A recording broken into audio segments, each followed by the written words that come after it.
Welcome everybody to Viticulture Virtual Field Day, and thank you for sharing your lunch time with us. I appreciate your time. As you know, Michigan State University is very diverse university, and it's open for everybody regardless of race, color, nationality, and disability. So this is justice for all. My name is Ismail Nasrullah Azar.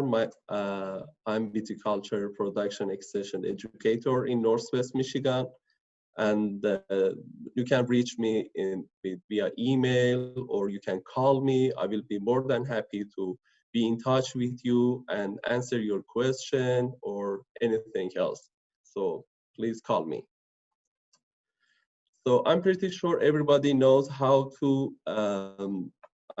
select the right speaker and sound system. But if you have any problem with your Zoom itself, call help desk. They're gonna help you to solve the problem. Or if you have any question, please put your type your question in Q&A box, and we will answer those questions. And if you have comment or message, please type your message in chat box. This session will be recorded, and it's recording actually, and it will be available upon your request. And immediately after this session, a survey will be open. So please fill out the survey. It will help us to understand what's our weakness or our strength, so we can improve ourselves for other meeting. So it would be very helpful for us. And there's no credit for this session, and also a small fruit and hop survey is ongoing. So please fill out the survey too. It would be very helpful for us to understand research needs or other aspects. So please fill it out. Thank you. So in the field,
Gewürztraminer is an awful compact cluster, and this research on early leaf removal is revolved with reducing the number of flowers that set and thus the compactness of the flower.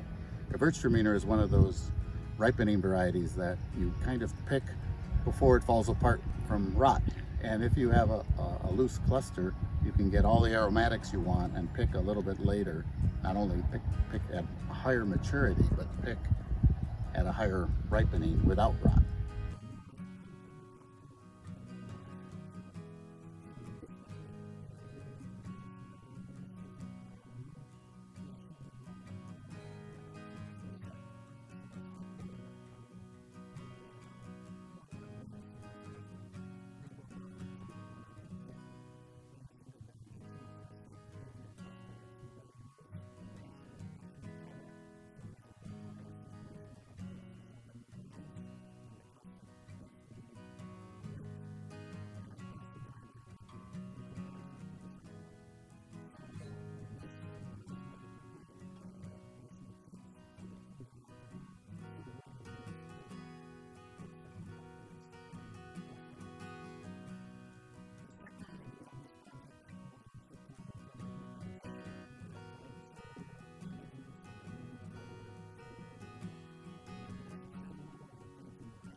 standing in front of a Gewürztraminer vine at Bryson State, and he's just doing leaf removal.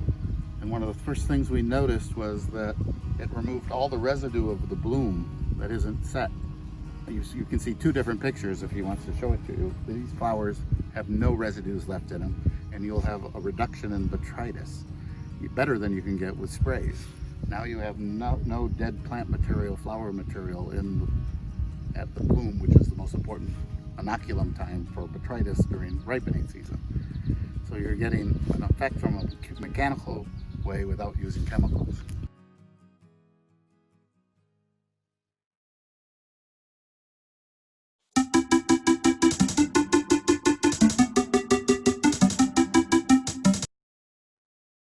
Today is the second day of the virtual field day of, in viticulture area, and we have very interesting topic for today. The topic is vineyard canopy management in veraison time, which is we are getting close to veraison time. So, our speaker, as you probably know, is Dr. Paolo Sabbatini. I'm pretty sure everyone know him. He's a professor, associate professor at Michigan State University in Department of Horticulture, and I would like to invite him to start his presentation. Thank you. Very happy to be here, and I want to just thank you so much, all the MSU Extension team, for organizing all these meetings and keeping us engaged in this very, very difficult moment for everyone. So I'm very happy to be here and talk a little bit about this canopy management topic, veraison, and I will leave a lot of time for questions, and I hope we can have a discussion at the end of my presentation. So that's the topic, vineyard canopy management of veraison. It's a very important topic. We are really doing a lot of work around this time of the season to make sure that we can ripe the fruit at the end of the season to the quality level that we are shooting for.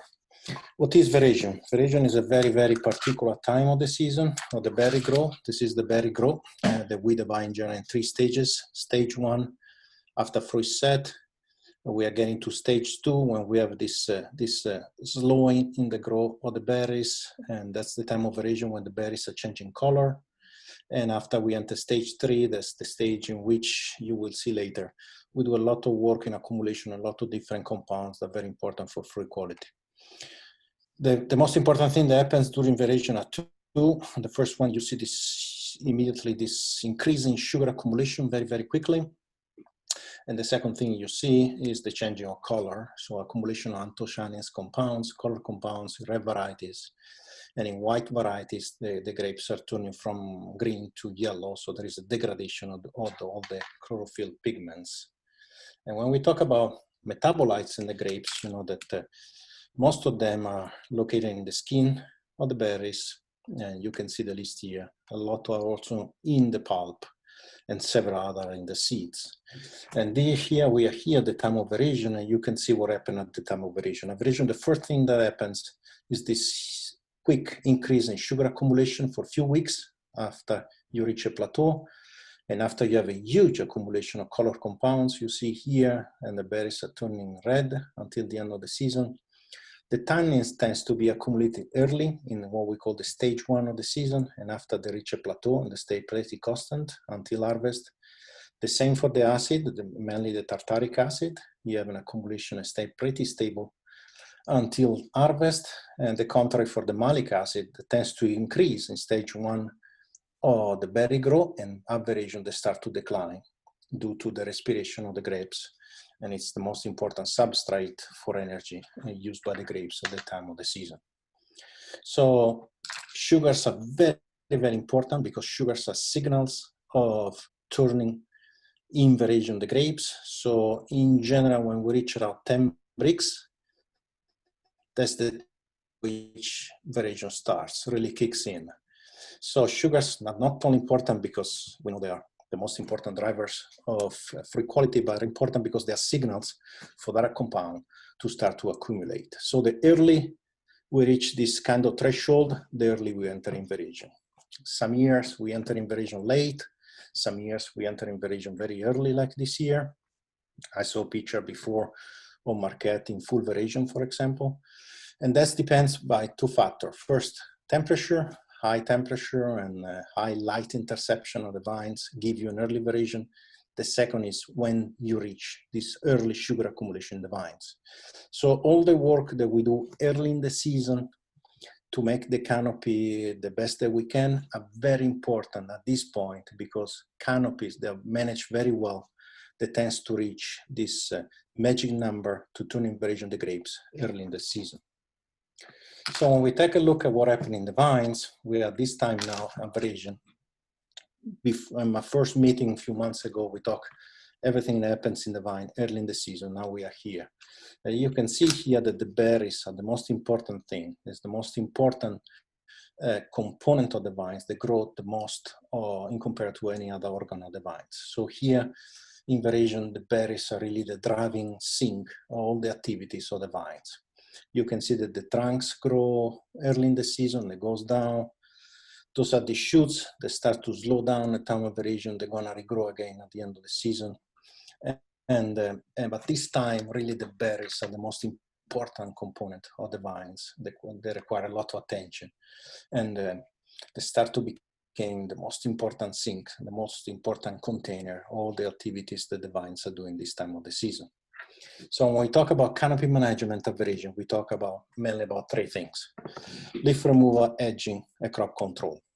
Leaf removal is done early in the season, like you saw in the movie before, or can be done right now. We're going to talk today about the leaf removal of variation. The second operation is edging. In general, edging is done in our climate after fruit set and at this time of the season. And crop control is also done at this time of the season in variation, and sometimes it's done also a little bit later in the season, close to harvest. Depends on the year. If the year is very difficult and we have a lot of rot, there is always the need to drop some poor quality fruit before harvest, so we can maintain some high level of quality at harvest. But this depends really on the season. This is more driven by the physiology of the vines, and we'll talk about that. So when we talk about the canopy averaging, this is one of the classical graph of the 90s. Really this research drives everything that we do on the canopy, especially when it comes to edging. So here you have the entire season of a vine, three population of the leaves, the basal, the median, and the apical leaves in the shoot. And we got a variation here. You see very well the variation. The highest photosynthetic activity of the leaves belongs to the median portion of the shoots. The apical and the basal, they don't do a lot of photosynthesis, but the median part, so the middle part of the shoots at the stem of the season, is the one that really are doing a lot of photosynthesis and feeding the clusters. They are ripening. Later in the season, the situation gets opposite. You have the basal and the medial part of the canopy that really goes down. They don't do a lot of photosynthesis. Now you have the apical part of the shoots. They're doing a lot of photosynthesis and helping the cluster to ripe. So at variation, we really need to protect the medial part of the canopy, and I will show you why we do the edging. So when we take a look at photosynthesis and leaf age, you see when the leaves are coming out, they're starting to grow. The first 30 days, they don't do a lot of photosynthesis. They reach a maximum of photosynthesis after 40 days. They stay pretty stable for a few weeks. And after the photosynthetic activity of each single leaf goes down. So when we take a look at the canopy, we have a mixed population of leaves. The one that was born at the beginning in the spring, let's say 60 days old. The medial part, 40 days old. And the apical part, 20 days old. So the 60, they are not doing a lot of photosynthesis. The 40 are really doing a lot of photosynthesis, and the 20s are still very young. So at this time, they are around here. They will become very active, but later in the season. So when it comes to edging, if you edge very early, what's going to happen is that you remove a small portion of the canopy. So you have three population of the leaves that have around 30 days, 40 days of age. So they're very active photosynthetically. When you trim the vines late, you remove this young portion of the canopy, and you are left with a portion of the very active photosynthetic leaves and a lot of very old leaves. So you have a very old canopy here compared to this other one. So that's about 50 days average days old. So you are already in this part of the graph in which this canopy is declining from a photosynthetic point of view. So aging early means to keep a very young canopy at the same time means also to have the production of laterals. And I will talk a lot about this lateral in the next slide. So the production of these young shoots that we call laterals are the shoots, if you remember my slide, what's an important part of the shoot. They are feeding the clusters at harvest, and they're very active from a photosynthetic point of view, are the top of the shoots. So those are the shoots that at the end of the season will help a lot the canopy to ripe. And this topping or trimming or edging is done now mechanically. A lot of growers in Michigan, they use machines. The mechanization is getting more and more used in our industry, and it's very important to save time and money and be very efficient and more sustainable. And this is a classical example of a topping done very early in which you see the formation of these lateral shoots. Those shoots will be very important in the second part of the season from the region on to ripe the fruit. They are down here. Because this part of the canopy will become very old, not very active from a photosynthetic point of view. Instead, these shoots will be very active in the second part of the season.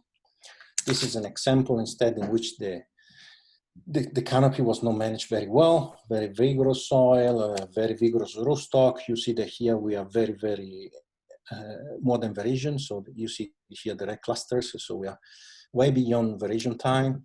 And you see these very long shoots. So if we try to put in shape this canopy now, cutting a lot here and a lot on the bottom, we will make just with one single cut this canopy very old, because we're gonna remove all the most active from a photosynthetic point of view leaves, and we're gonna make the vine very, very poor efficient from a photosynthetic point of view. So when it comes to canopy management, I can't stress enough how much is important the fruit zone. So managing the fruit zone is very, very important.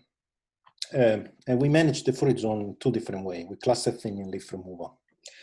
And cluster thinning and leaf removal are very, very important, not only because we improve the fruit quality, as you will see, but also because we reduce a bunch of different infections at the level of the fruit, at the level of the canopy, so we can have a better efficient sprays, and at the same time a light and temperature will help also to reduce any disease infection going on. And why it's so important? Because from a physiological point of view, a very simple operation that just remove the leaves around the cluster change completely the physiology of the grapevine. So if I remove the leaves, what's going to happen? I will have an increase in light and temperature. And those are the genes that at the level of the cluster respond to light and temperature. They are interacting with what we call MAB gene. That's a big region, is what we call promoter, that's responsible to interact with a lot of internal control, mainly hormonal control. ABA ethylene plays a huge role in fruit ripening, and will kick in the flavonoid biosynthesis. And the flavonoid biosynthesis is the one that's very, very important for the formation of color compounds and flavonoids. So this very simple operation, they change completely the physiology of the vines and giving us a better and early color and flavonoid biosynthesis. That's what we're looking for. So when it comes to crop control, that's a very complicated issue, and I will try to make it short and try to leave a lot of room for questions. We always think that every time we increase the yield, we decrease the quality. That there is this linear relationship in a vineyard between yield and quality, that we can't produce high quality and high yield. And that's driven by a lot of different research in the past, and a lot of different tradition in different vineyards around the world that tends to undercrop a lot and reduce a lot the yield per vine, try to increase the yield. And that's not really true. Right now, the crop control in the vines is done more more from a physiological point of view, and we're looking for what we call vine balance.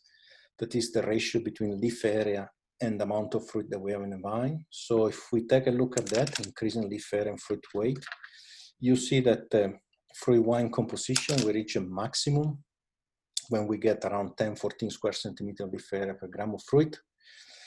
Or if we go back to the classical Ravatz index, that is the ratio between fruit and pruning weights, we get the maximum level of fruit quality and yield when we reach 5 to 8 pounds of fruit per pound of pruning weight. So in this curve, you see that you have two regions in which the first one, you have not enough leaf area to ripe the fruit, and you have too much leaf area to ripe the fruit. So here you get in a situation in which you don't have enough photosynthesis, you are overcropping the vines, so the fruit quality is very low. Here you have a lot of leaf area, but this leaf area doesn't really work in ripening the fruit. Gives you other problem, too much vegetation and a lot of different things. So what does it mean, this ratio? If you go in the vineyard and you want to really measure this, there is a lot of way to do that. The classic is the Ravatz index, but if you want to just measure this at this time of the season, average time, in general, we suggest that between 16 and 18 leaves for a small cluster varieties, what you need to have a vineyard imbalance and to ripe the fruit. So it's not a lot of leaves. This canopy probably have 3 times the amount of leaves for this amount of fruit. Probably this canopy would be in pretty good balance. So crop control is done shooting for vine balance, not really for shooting for tonnage per acre. And we can talk more about that in the question time if you want. So cluster thinning is really done now. It's a very important time to do cluster thinning now. We need to avoid this kind of situation and take a look at more situation like this, in which you have 1 or 2 clusters per shoots. Depends on cultivars, depends on a lot of different things. But 2 clusters per shoot, what we're shooting for, and in general, we remove all the cluster in very short shoots or weak shoots. And as I said before, we need to really adjust the vines, not so much in relation to how many clusters we leave per vine, but in relation to the crop load ratio. So how much leaf area I have, how much fruit I can leave. And that's the give you the concept of vine balance and to have the vineyard imbalance through the thinning operation. Michigan really, it's what we call a mixed viticulture. We grow a lot of different kind of varieties. We grow from native species like Concord, Vitis labrusca, the classical hybrids like Vignon, for example, and Vinifera, and Frontenac or Marquette, the new generation of hybrids based on Vitis riparia. So they're what we call super hardy, very cold hardy varieties. So I decided for the second part of my talk to give you some ideas how these varieties respond to some canopy manipulation done averaging. So I will talk a little bit about an experiment that we did a few years ago in Concord, follow with an experiment on Marquette, and finish up with an experiment on Cabernet Franc. So when we started to work on Concord a few years ago, there was this idea that we needed really to improve the fruit quality because the market was looking for more flavor, less acidity, and really better fruit quality. And there was a significant investment of the Welch in a lot of advertisement in which they were using this antioxidant concept. So it's very important in our diet to have enough antioxidant. And the question was for me, okay, let's do that. How we can increase the antioxidant compounds of Concord grapes. And when you think about antioxidant, if you remember the picture before with all the compounds, they are really mainly in the skin of the fruit, all the antioxidant compounds. And they are mainly in the family of the polyphenols. There are these phenolic flavonoids and stilbenes, and the flavonoids, if you remember the other graph in which I was talking about the pathways, the flavonoids is really the precursors of flavonols and anthocyanins. So those are the antioxidant compounds in a berry that we can measure with a test that we call Trollocs equivalent antioxidant capacity. So we can measure the antioxidant capacity in a berry in my lab, all these compounds together. So we did an experiment about Danville vineyards in St. Joseph, in which for a few years we start to do manipulation of the canopy.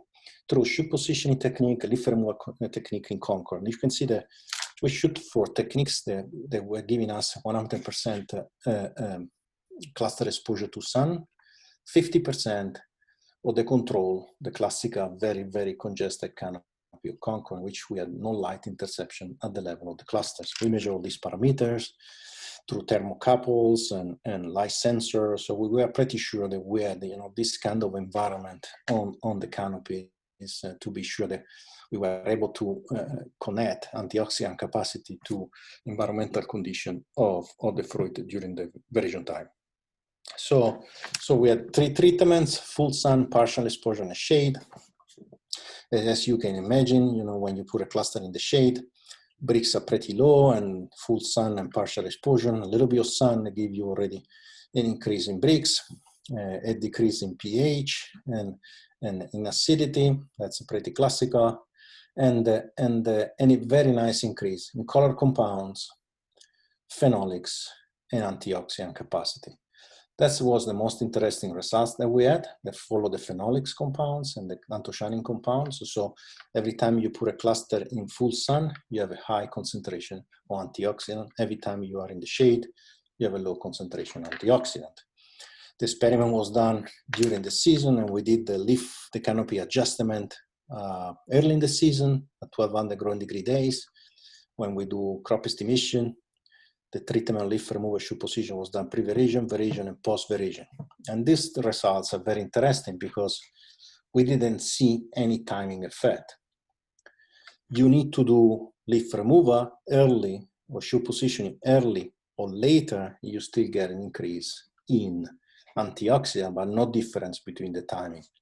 This is classical of Vitis labrusca, which they don't have a lot of antioxidant compounds like Vitis vinifera. So they respond immediately, even later in the season, to an improve in the cluster microclimate. So that was a very good results, because we can tell the growers that even they don't take time to do a lot of canopy management early in the season, they can do later. It's more complicated because the canopy are bigger, but still get an increase in antioxidant compound and fruit quality. So as a summary, what we found is that when we put a cluster under the sun, we increased 20% the antioxidant compound. When we put 50% of a cluster under the sun, was almost half, 11%, in compared to the shade cluster. So a little bit of canopy management in Concord really improves so much fruit quality. Moving to Marquette, this super hardy variety, we did a lot of work with Marquette for several years. I had 2 students working on that, and again, we really try to change the cluster microclimate using different trellis system.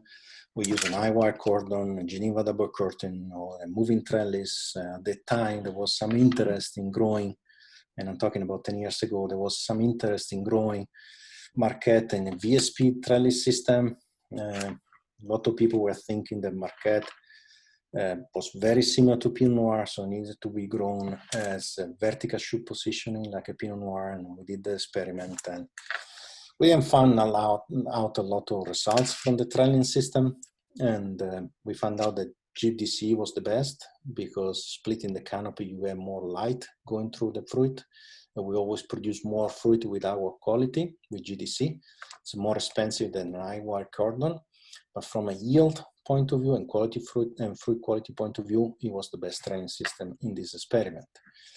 So using a high-wire cordon instead of the Southwest station, we did an experiment in which we manipulate the yield. So we shoot for vines in which at 4 tons per acre, 7 tons per acre, or really overcropping the vines at 10 tons per acre. You see all the numbers here. We had a lot of cluster per vine from the high crop to the low crop, a huge difference. Not a lot of different in any other parameters. The cluster were very uniform. Everything was the same, even the berry weight. And the cluster were pretty the same, just we had a lot of cluster on the vine to reach 10 tons per acre, and a few cluster on the vines to reach 4 tons per acre. And these are some of the results. As you can see, increasing the yield, you reduce the Brix, nothing new about that. You decrease the phenolics, high yielding vines that have a low phenolics amount when you compare to the low yielding vines. The same for the color compounds. You have more color compounds when you have a low cropping vines. On top of this experiment, we start to measure even cluster temperature and cluster light interception, throwing par, how much light was hitting the clusters, and we measure all this, and we put a treatment on top of leaf removal. So when you read the no and yes, those are the leaf removal treatment. So high yielding with no leaf removal, we can stay focused just on the color compound. You see very poor color compounds. If you have high yielding vines in which you put leaf removal, you have a very high anthocyanin compounds, color compounds, the same level of a low yielding vines. So the leaf removal is so potent in increasing phenolics and anthocyanin compounds, even if the vines are pretty overcropped. So the cluster exposure works counterbalancing the effect of the high yield vines that you saw before in reducing color and phenolics, and putting the cluster under the sun, even with very high level of yield, you get a very high level of color compounds that's comparable to the medium and the low level of crop load. So that was very interesting for me. And you can see also the same results when it comes to bricks. So from 21, 22, you go almost to 24. And this increase in bricks in the high yielding vines was very, very interesting, done by just the leaf removal treatment. The last experiment I will show you is a Cabernet Franc. So we moved to the vinifera grape, in which we did 3 years of work, 4 years of work, and try to understand this concept of leaf removal and yield. And we used vines planted at the Southwest Station on a classical rootstock 3309C. It was an old, mature vineyard of Cabernet Franc at the Southwest Station. And we did an experiment, I will show you 2 years of data, in which we did an experiment in which we removed the cluster thinning, leaving 50 clusters per vine, 2.2 tons per acre. On no cluster thinning, we 85 clusters per vine, 3.5 tons per acre. And on top of the thinning, we put leaf removal treatment, just remove the 6 basal leaves, abrasion, and non-leaf removal. So we have the 4 treatments, and the experiment was done in 2011 and 2012. 2 striking different seasons. So there were a lot of difference, and you can see from the data here in raining and growing degree days. For my presentation, just remember that 2011 was a very cool and wet season. Instead, 2012 was very, very warm, long, and dry season. So 2 different striking seasons, with 2011 cool and 2012 warm for our star nuts. And here are the data. So we have 4 treatments: control, leaf removal, thinning from plus leaf removal. You see not a lot of difference in bricks, not a lot of difference in pH. In all the treatments, you start to see difference in TA, in acidity, in both years. So every time you have a leaf removal treatment, here and here, you reduce the acidity. And we know that. Increasing the temperature of the clusters reduce the acidity. And that was consistent for both years. When it comes to the more interesting parameters like color compounds and phenolics, we had some interesting data. 2011, you see that leaf removal and thinning didn't do a lot, but the combination of the 2 treatments abrasion, thinning and leaf removal, really increased the color compounds. No difference between treatment 2012, the same trend for the phenolics. And here you need to, that's a parameter that we use, is the ratio between color compounds and bricks. That means how many bricks I need, how much sugar accumulation I need in my berry to increase the color. So the less bricks, the next sugar you need, the more efficient you are.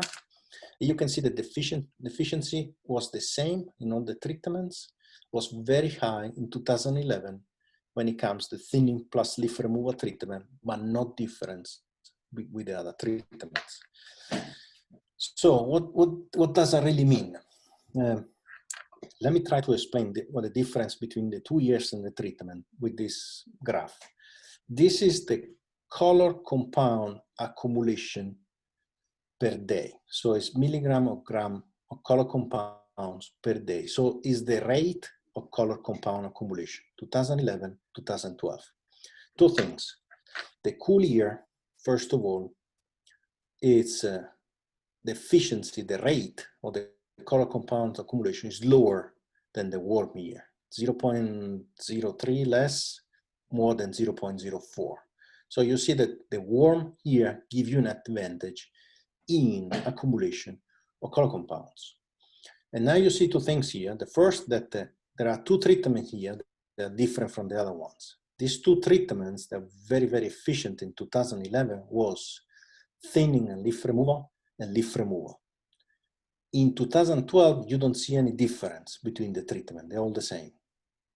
So that's interesting because only the treatment with the leaf removal increased the efficiency, not the crop control alone.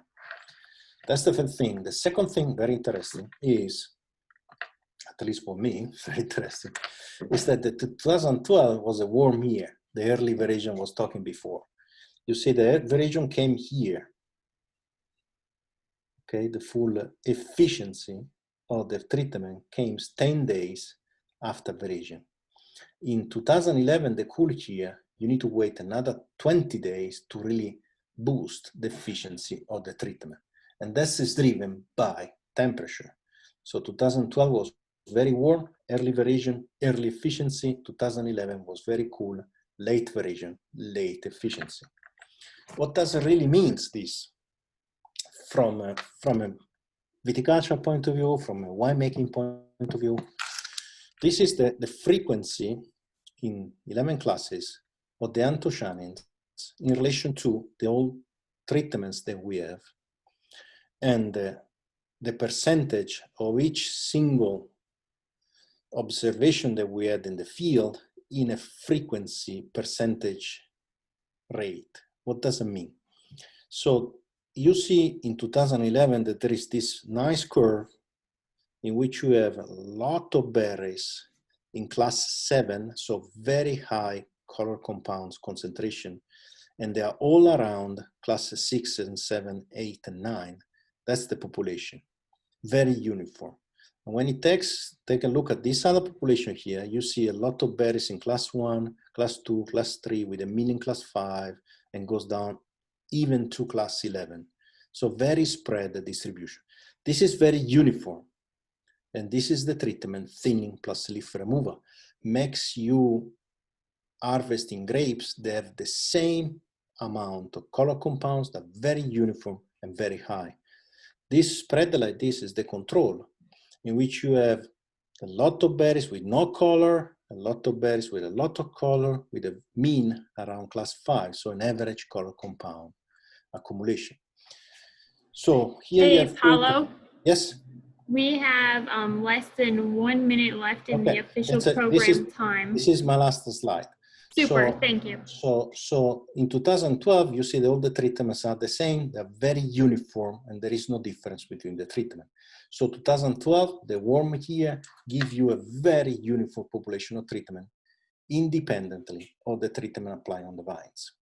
The other thing that we studied was the classical problem of Cabernet Franc, that is the methoxypyrazine.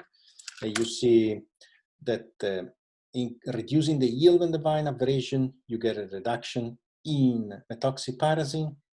And the same thing happens when you do leaf removal, you get a reduction of methoxypyrazine, this very nasty compound when it comes to the Bordeaux variety.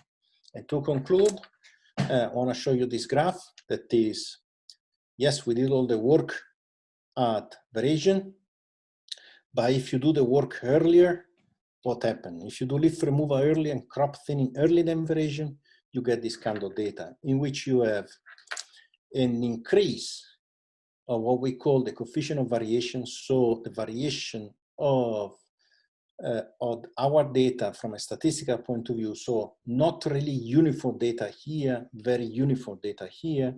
That means the later you do canopy management during the season, the more you spread the variability of your samples, the more are not really uniform the samples. So to conclude, I think the most important thing that we do in concurrent viticulture is really to pay attention to canopy management. You see all the value here. We talk already about shoot density and number of leaf layers during my first webinar.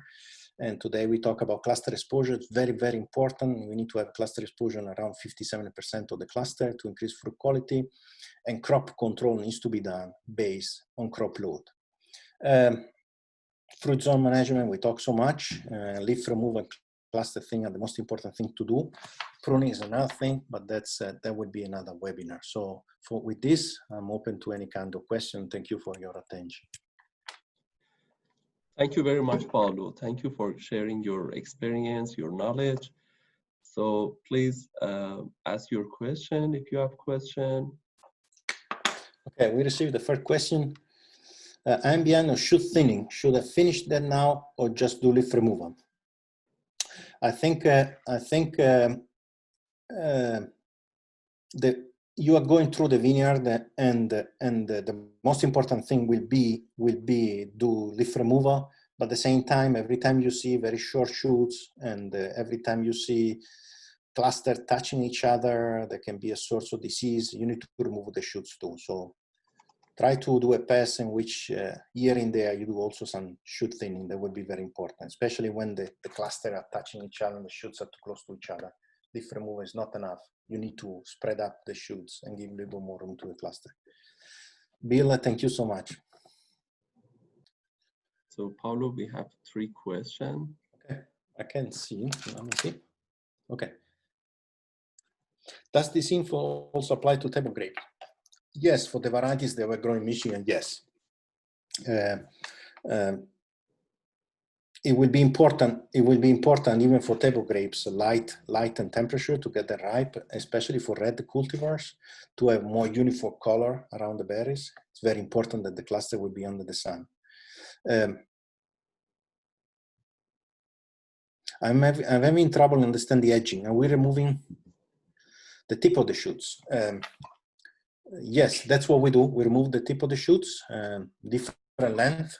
In general, we don't like to remove a lot because it makes the vines physiology a little bit too old.